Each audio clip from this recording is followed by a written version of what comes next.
आज की इस वीडियो में हम टर्म इंश्योरेंस से रिलेटेड कुछ ऐसे इंपॉर्टेंट पॉइंट्स के बारे में बताने वाला हूं जो आपके लिए जानना बहुत जरूरी है। देखिए, आपको और हमें पता है कि वर्ल्ड का चीपेस्ट इंश्योरेंस टर्म इंश्योरेंस है। टर्म इंश्योरेंस का फायदा जब होता है जब आपके ना रहने पर आपकी फैमिली को जरूरत हो, आपकी फैमिली को सपोर्ट के लिए रिक्वायरमेंट हो। मतलब टर्म इंश्योरेंस का जो प्रीमियम होता है वो बहुत ही कम होता है, बट फिर भी हम थोड़ा सा प्रीमियम बचाने के लिए ऐसी कंपनियों के साथ फंस जाते हैं जिसमें बहुत सारे क्राइटेरिया पॉइंट्स मिसिंग है। तो जानते हैं ये पॉइंट्स कौन से हैं जिन्हें आपको और हमें कोई सा भी टर्म इंश्योरेंस लेने से पहले देखना चाहिए। सबसे पहला इंपॉर्टेंट पॉइंट है कि कितना क्लेम सेटलमेंट रेशो है। मतलब अगर किसी कंपनी के पास 100 क्लेम आए, मतलब 100 ऐसे लोग आए जिन्होंने इनसे term insurance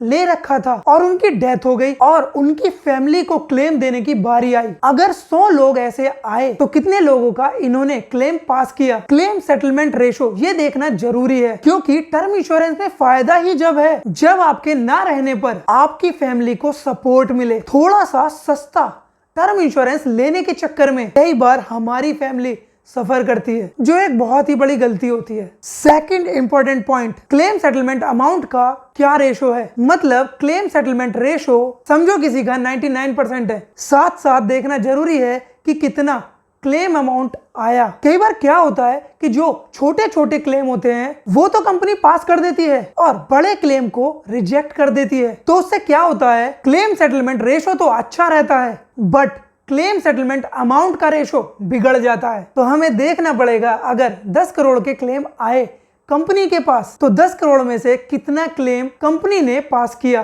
claim settlement amount का रेशो देखना आपके लिए बहुत जरूरी है। हम कई बार ये मिस कर जाते हैं। ये सेकंड इंपॉर्टेंट पॉइंट है। थर्ड इंपॉर्टेंट पॉइंट आता है रिजेक्शन रेशो देखना। आप और हम कई बार रिजेक्शन रेशो नहीं देखते। रिजेक्शन रेशो क्या होता है? रिजेक्शन रेशो मतलब कि किसी कंपनी के पास क्लेम आया किसी भी कारण से और कंपनी ने किसी भी कारण से रिजेक्ट कर दिया। अगर किसी भी टर्म इंश्योरेंस प्लान का रिजेक्शन रेशो 1% से ज्यादा है, वो टर्म इंश्योरेंस प्लान ही हम रिजेक्ट करेंगे। और कुछ कंपनियां ऐसे भी हैं जिनका रिजेक्शन रेशो 3.5 तक भी है, बट उनका प्रीमियम कम है और कम प्रीमियम के चक्कर में हम इन कंपनी के पीछे चले जाते हैं। अब बात आती है फोर्थ पॉइंट की। अब तक हमने 3 पॉइंट के बारे में बात की है, claim settlement ratio, claim amount ratio और रिजेक्शन रेशो। और फोर्थ पॉइंट होता है आपको देखना है जितने भी एक्सीडेंटल राइडर हैं और क्रिटिकल इलनेस राइडर हैं, ये हमेशा हमें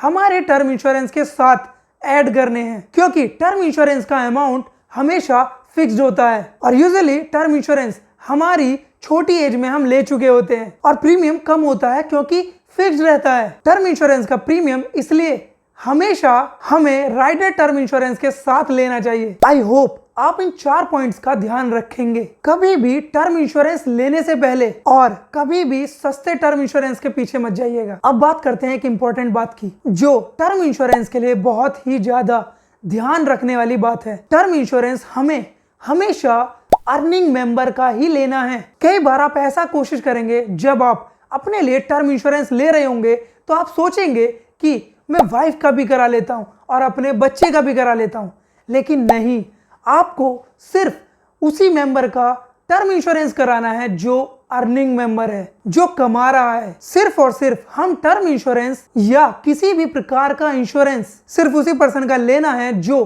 आपकी फैमिली में अर्निंग पर्सन है। इंश्योरेंस का मतलब ही यही होता है, फायदा ही यही होता है। अगर अर्निंग मेंबर के ना रहने से फाइनेंशियली कुछ इंपैक्ट हो रहा है वो कवर हो जाए, इसलिए सिर्फ अर्निंग मेंबर का ही टर्म इंश्योरेंस लीजिए। ध्यान रखिए कि आप ओवर इंश्योरेंस और ऐसे लोगों का इंश्योरेंस लेने ना लग जाएं जो अर्निंग पर्सन नहीं है। आई होप आप ये लास्ट पॉइंट ध्यान रखेंगे और ये वीडियो आपको अच्छा लगा तो दोस्तों के साथ शेयर करना नहीं भूलें और चैनल को सब्सक्राइब और बेल आइकन को क्लिक करे बिना मत जाइएगा। कंप्लीट इंश्योरेंस LIC से रिलेटेड आपके सब डाउट इस चैनल पे सॉल्व हो जाएंगे। LIC का कोई भी प्लान हो या LIC की सर्विसिंग से रिलेटेड कोई भी बात हो या फिर हर एक चीज जो LIC से रिलेटेड है वो आपको इस चैनल पर मिलेगी। चैनल को सब्सक्राइब किए बगैर मत जाइएगा।